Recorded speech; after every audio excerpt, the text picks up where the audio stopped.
Hi అండి, welcome back to our channel Bharathi Daggupati. కాకరకాయ అంటే ప్రతి ఒక్కరికి ఇష్టమే కదండి.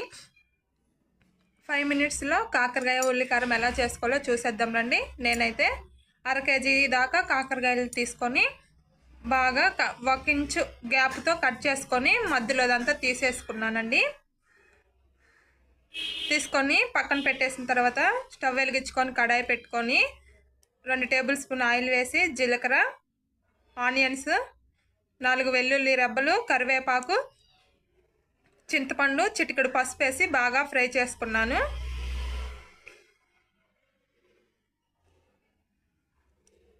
ఫ్రై అయిన తర్వాత ఒక గిన్నెలోకి తీసి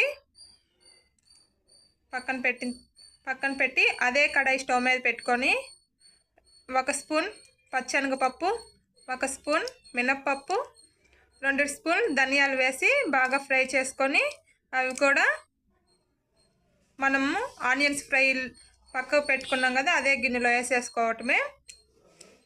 అదే కడాయి స్టవ్ మీద పెట్టుకొని తగినంత ఆయిల్ వేసి ఈ కాకరకాయ ముక్కలన్నీ కొంచెం సాల్ట్ వేసుకోండి, భిన్న మగ్గిపోతాయి.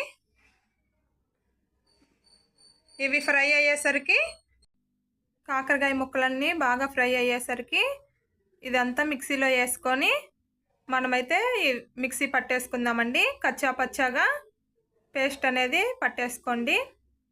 చూసారా, అంతలోపు కాకరకాయ ముక్కలు కూడా బాగా ఫ్రై అయ్యాయి. 80% వరకు ఉడికించుకోండి.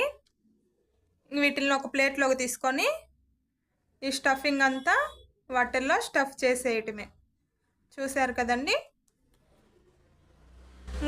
స్టవ్ వెలిగించుకొని ఆయిల్ పోసి, ఆయిల్ ఎక్కువ ఏం పట్టదండి, ఎందుకంటే ముందుగా మనము ఆయిల్లో ఫ్రై చేస్తాం కాబట్టి.